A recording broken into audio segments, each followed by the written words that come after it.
A gente passou lá pelo trecho, pela pergunta que nos diz o que é oração. A gente viu que oração é o oferecimento dos nossos desejos a Deus Pai, né?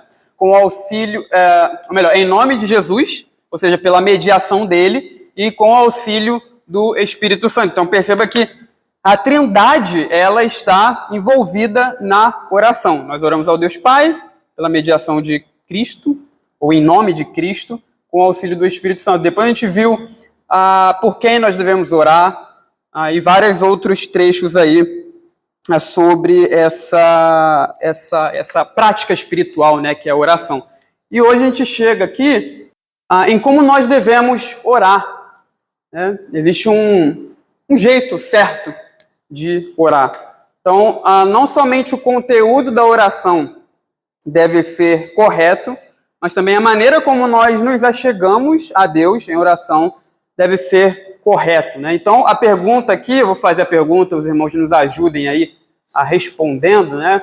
Pergunta de número 185 diz assim: como devemos orar? Respondamos: devemos orar em temor e reconhecimento reverentes da majestade de Deus e com um profundo senso de nossa indignidade, necessidades e pecados, com corações penitentes, agradecidos e francos, com entendimento, fé, sinceridade, fervor, amor e perseverança, esperando nele, com humildade, a sua vontade. Então, nós veremos agora, eu fiz um pouquinho diferente hoje, né? Normalmente a gente vê as referências primeiro, depois a gente vai para as perguntas que são uma exposição, nos ajudam ali a entender melhor essa resposta, né?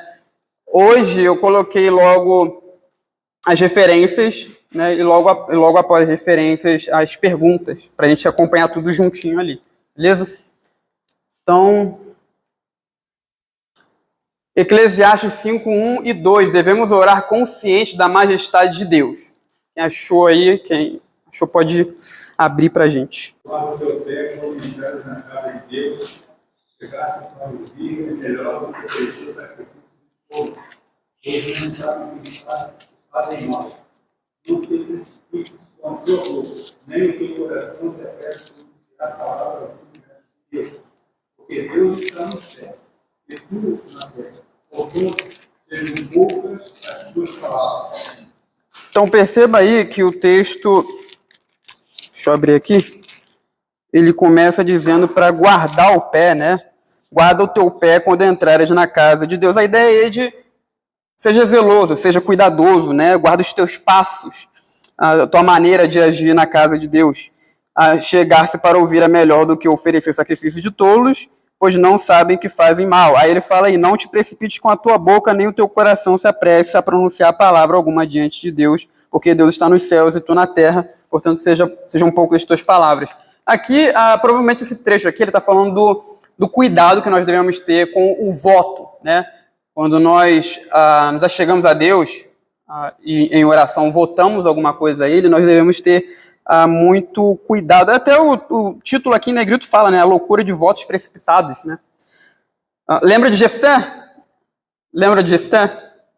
Jefté não se guardou, né? Ele foi precipitado naquilo que ele falou, não guardou a boca de falar precipitadamente diante de Deus.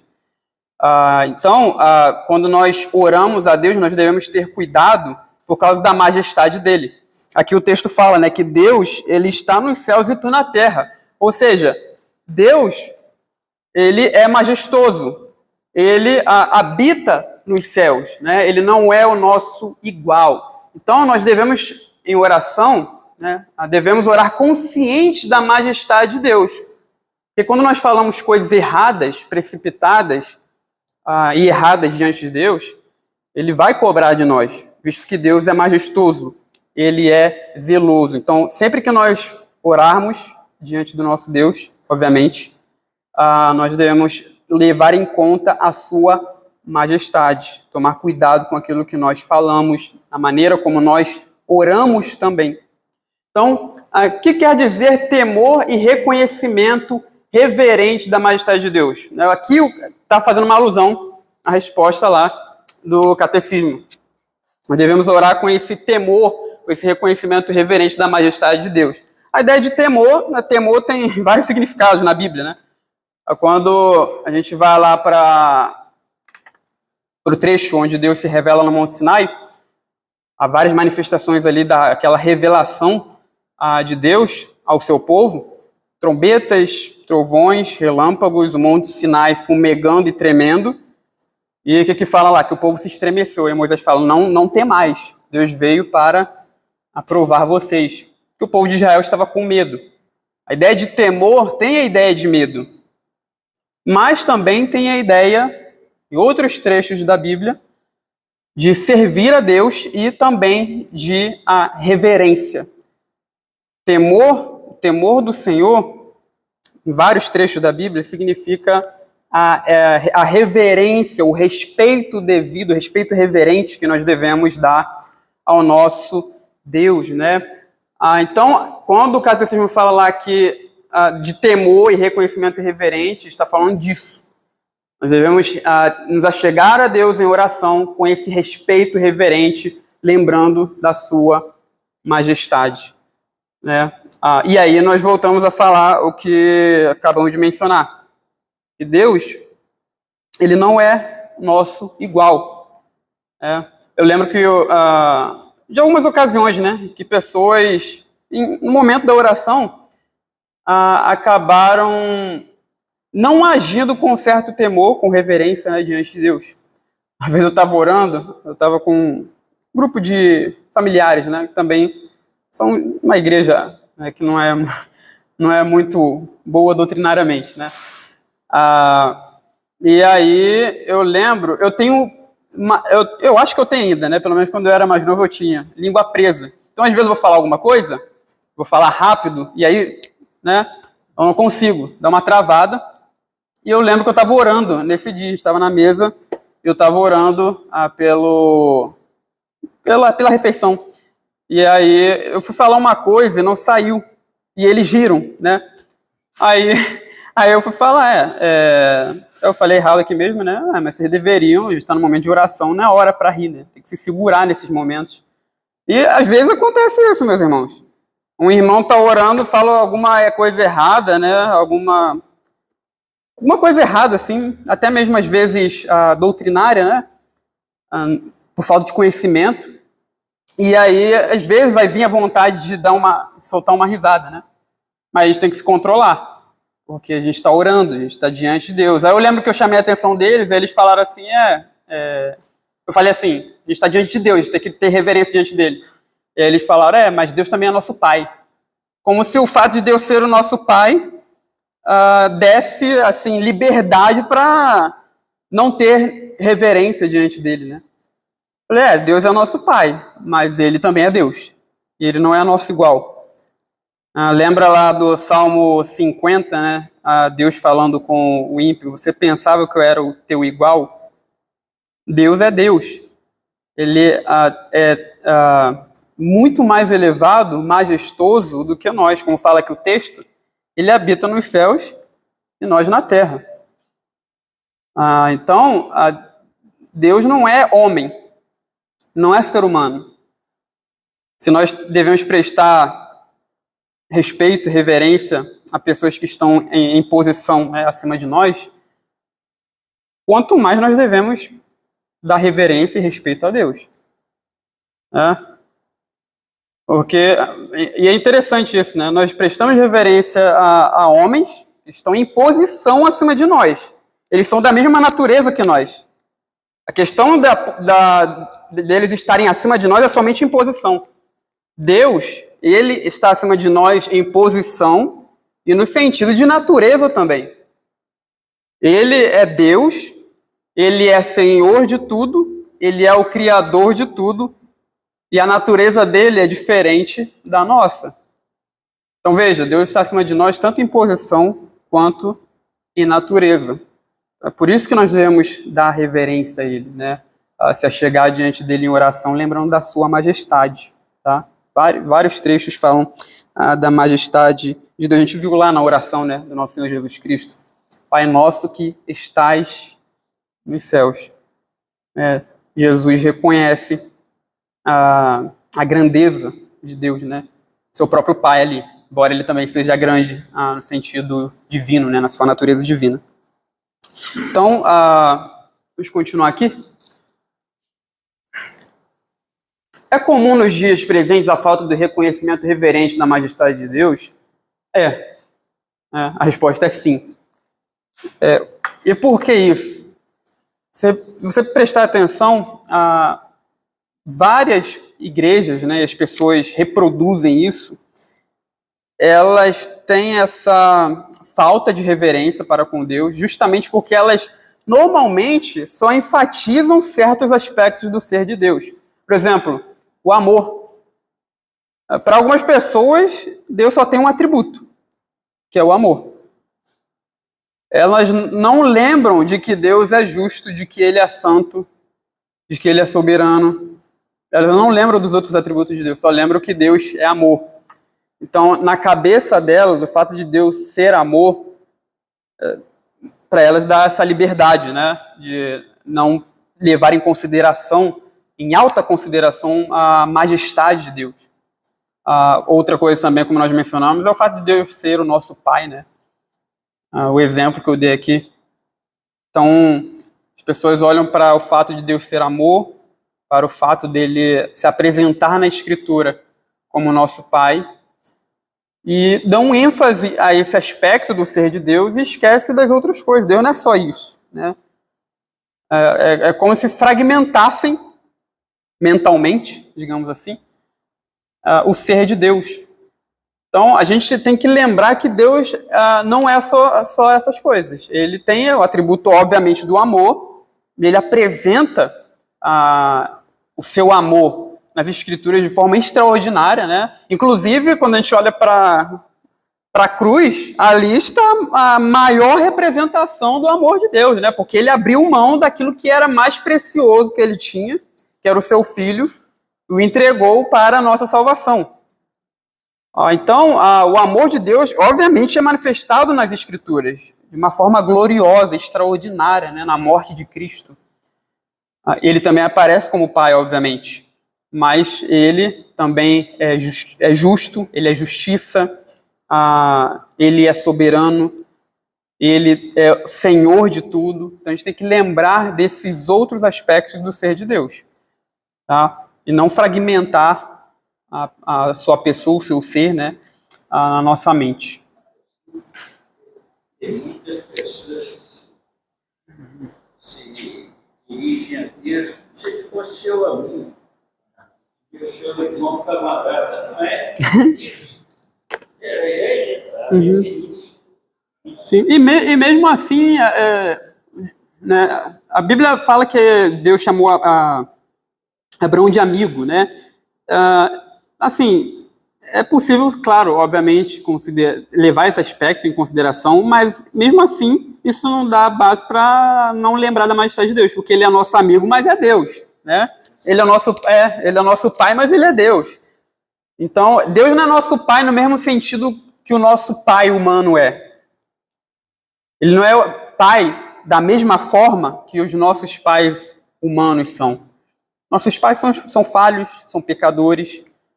Ele é nosso Pai, porque ele nos adotou em Cristo Jesus, né? Ele cuida de nós, mas ele é glorioso, é majestoso, ele é santo, né? Santíssimo. Então tem que lembrar disso.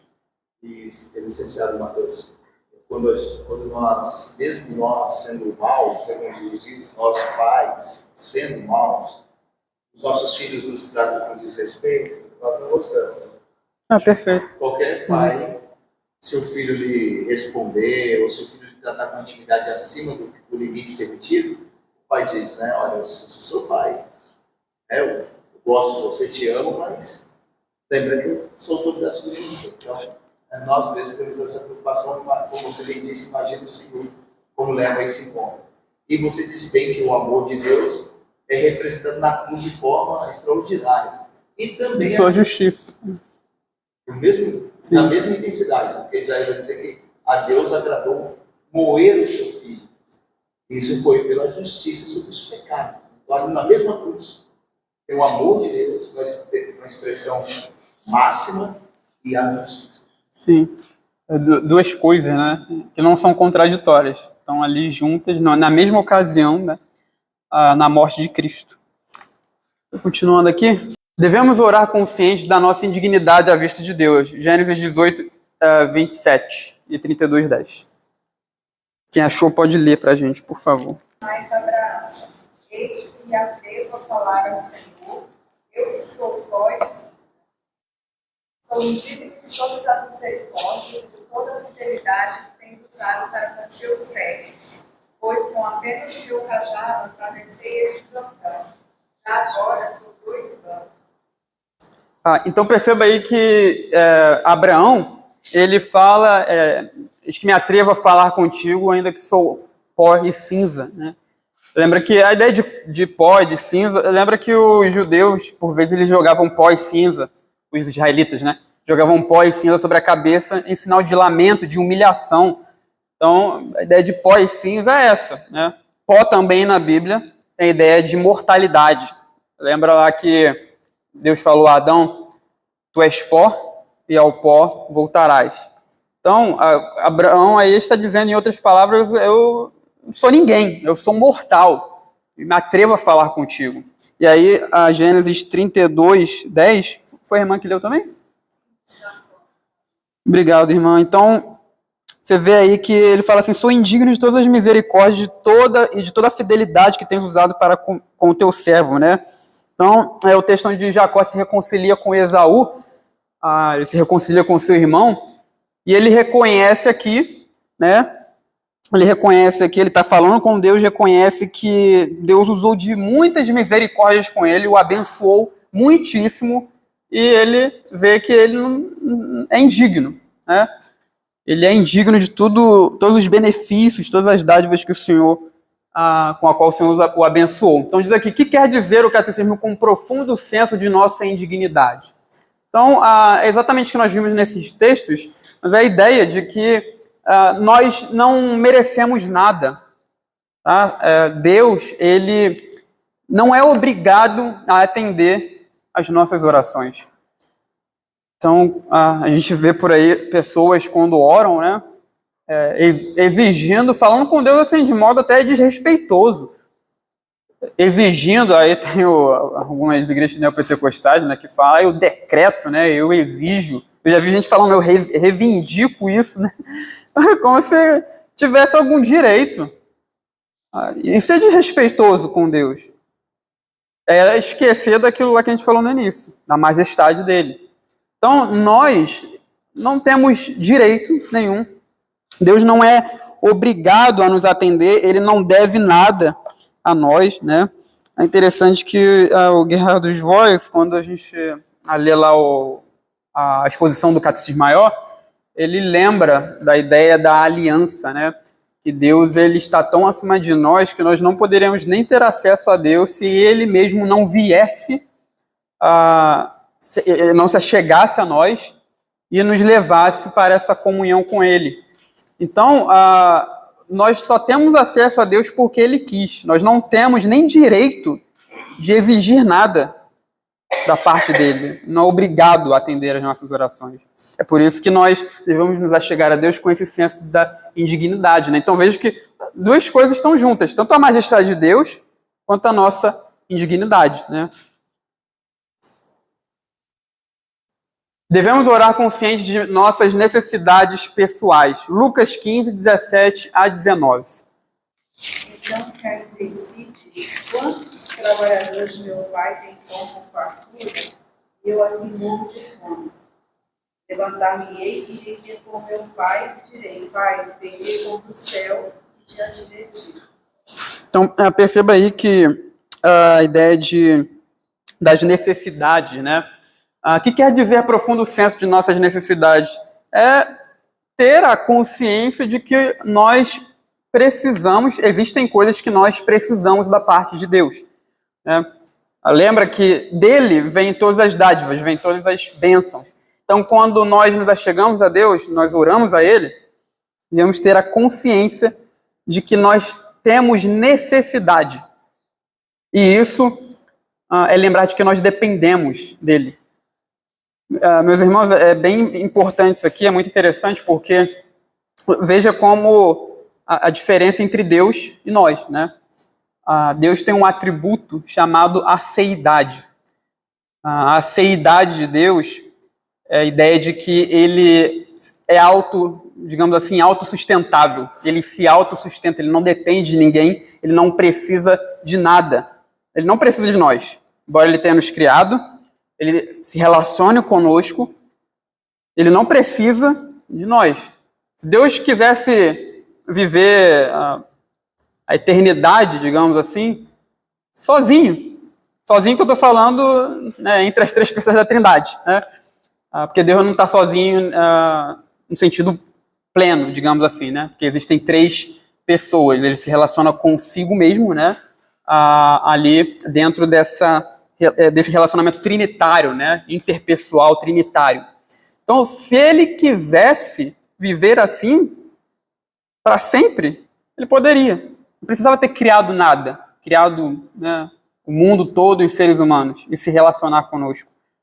Ele criou simplesmente como a Bíblia fala, seu beneplácito, né? A sua vontade livre. Então ele não depende de ninguém, né? Ele é autossustentável, é o atributo da aceidade. Nós não. Nós precisamos muito, né, totalmente, o tempo todo do nosso Deus. Então, quando nós chegamos a Ele em oração, a gente tem que ter esse reconhecimento. Eu preciso de Deus, né? As bênçãos vêm dele, somente Ele pode me sustentar. O texto aqui, né, Lucas 15, 17, foi usado aqui para mostrar essa ideia. Lucas 15, 17, né, caindo em si, ele disse: quantos trabalhadores de meu pai têm pão com fartura e eu aqui morro de fome? Ou seja, eu preciso do meu pai, eu preciso dele. Então é exatamente essa ideia aqui, o reconhecimento de que nós precisamos dele, nós temos necessidades que somente ele pode suprir, tá bom? Devemos orar conscientes de nossos próprios pecados, Lucas 13, 13 a 14, bem pertinho aí. Quem achou pode ler.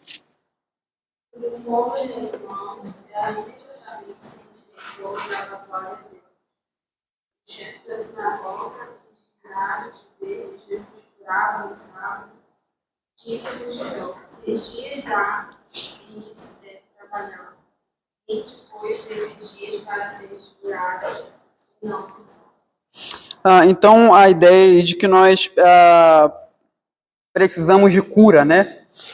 Então, a nossa condição culpada e pecadora é real, né? Se não tivermos total compreensão disso, toda a nossa aproximação de Deus terá uma base falsa. Então, quando nós nos achegamos a Deus, nós precisamos ter o reconhecimento de que nós somos pecadores. Lembra lá que a gente acabou de falar, né? De que a Deus, ele que se achegou a nós. Ele que quis se relacionar conosco.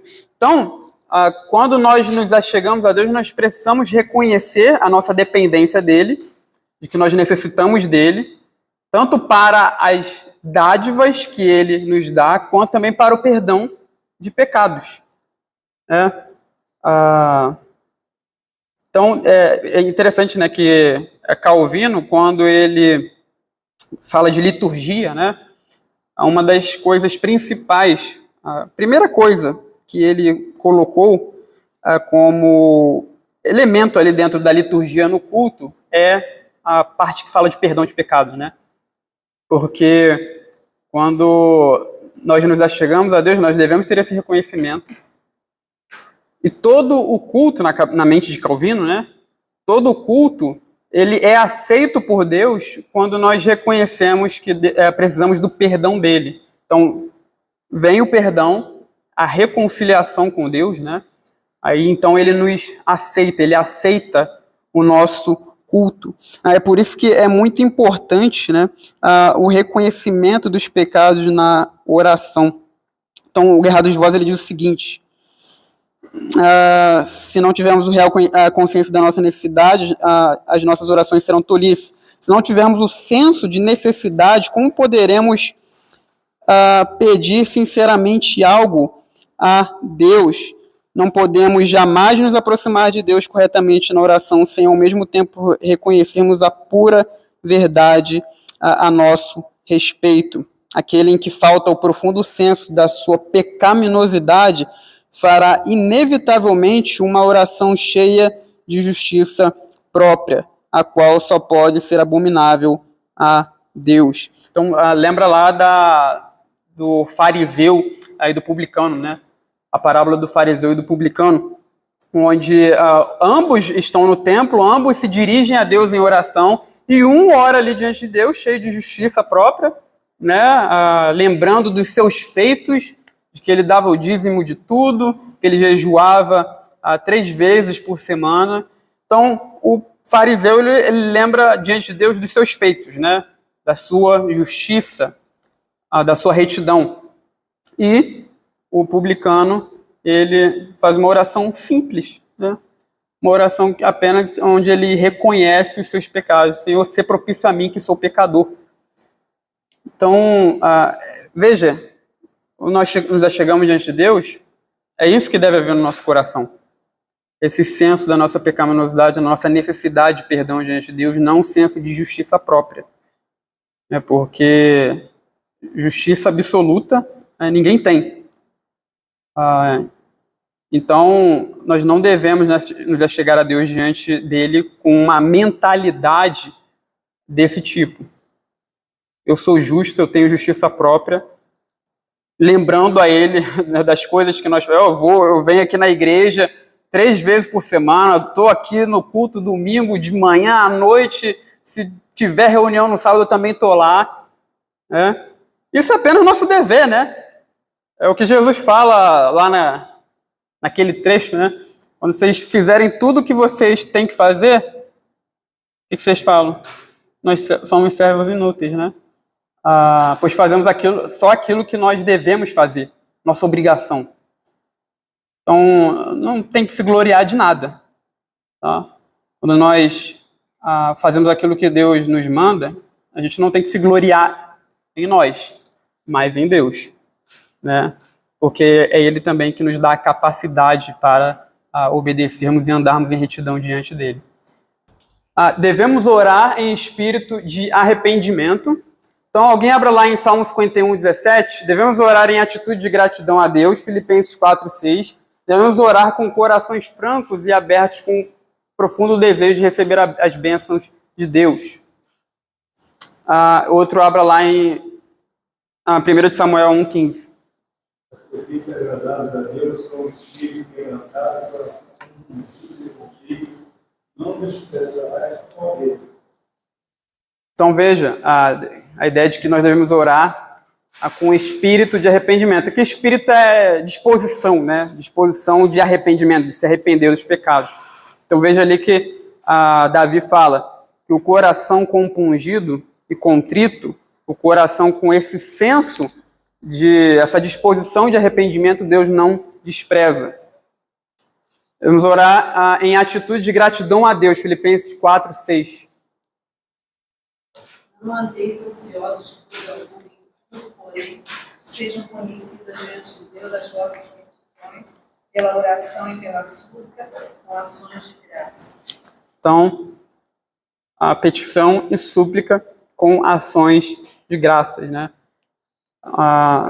Interessante que Paulo sempre fala, né, em oração, nos trechos que ele fala da oração, ele sempre fala da oração com ações de graças, né? Lá no final de Tessalonicenses, da primeira carta aos Tessalonicenses, no capítulo 5, ele fala disso. Nós devemos ser gratos o tempo todo. Veja, é o que nós falamos, né? Ele não fala de gratidão por tudo, né? E a gente deu o exemplo aqui.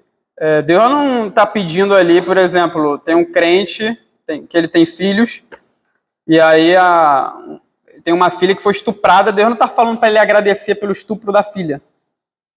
Está falando que o texto lá de Tessalonicenses, em tudo dai graças, está falando para a gente dar graças mesmo quando coisas ruins acontecem. Não pela coisa ruim, mas mesmo naquela situação, difícil, terrível, a gente pode ser grato a Deus. Então, em tudo dai graças, não por tudo. Tá? Você não deve agradecer a Deus porque você pecou. Né? É até ilógico. Né?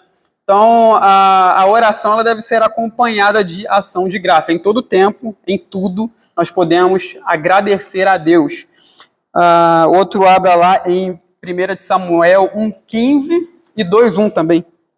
Porém, Ana respondeu: Não, Senhor meu, eu sou mulher desordenada de espírito. Não bebi nem vinho, nem bebida forte. Porém, venho derramando a minha alma perante o Senhor. 2,1? Então orou o homem e disse: Meu coração se regozija no Senhor, a minha força está exaltada.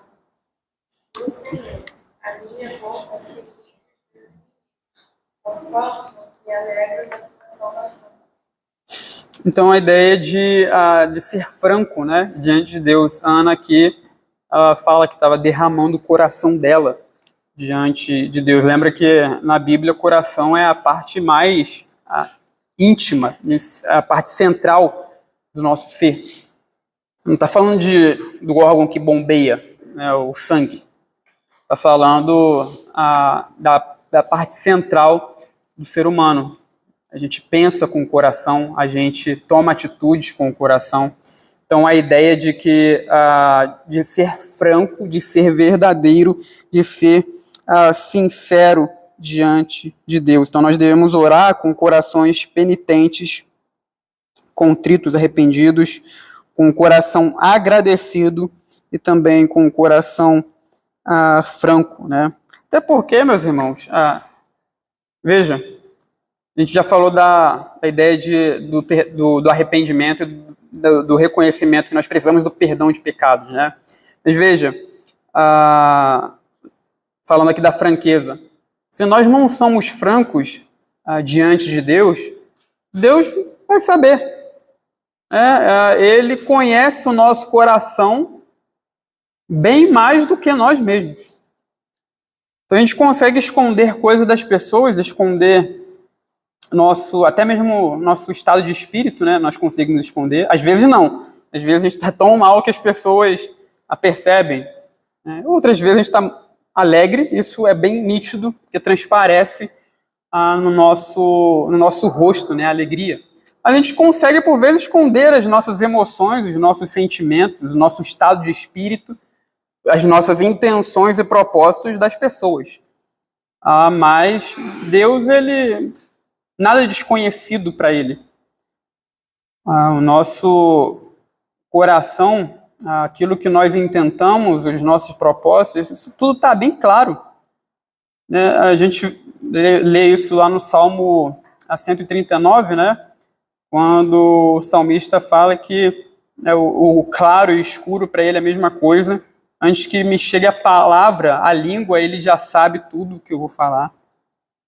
Se eu faço a minha cama no Sheol, né, no abismo, o Senhor está lá. Se eu tomo as asas da alvorada, né, e vou para um lugar longe, o Senhor está lá também. Então, a ideia de que Deus ele está em todo lugar, Ele conhece tudo, inclusive o nosso interior. Então, não tem como esconder nada dele.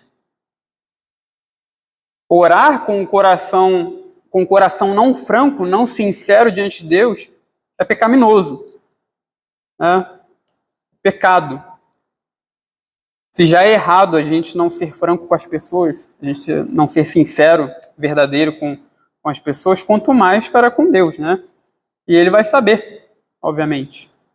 Então, é por isso que nós devemos ter um coração sincero, um coração franco. Deus ama a sinceridade, né? A franqueza na oração. Continuando aqui. Devemos orar com fé em Deus e nas suas promessas. Marcos 11, 24 e Tiago 1, 6. Por isso, vos digo que tudo quanto em oração pedires, crede que recebestes, e será assim convosco. Peça, porém, com fé, em nada duvidando, pois o que duvida é semelhante a onda do mar, que deriva e é agitada pelo vento. Então aí a ideia de que nós devemos ter fé na oração. A gente vai terminar aqui porque o horário, agora que eu estou vendo, né, está bem avançado. Então, Deus ele quer que nós nos acheguemos a Ele com fé em oração. Por que nós devemos orar com fé? Sem fé é impossível agradar a Deus, né? Então, é por isso que a fé é importante aí na oração. A gente vai terminar aqui, a gente vai voltar a esse assunto na próxima semana, né? A gente vai voltar daqui, da oração com fé.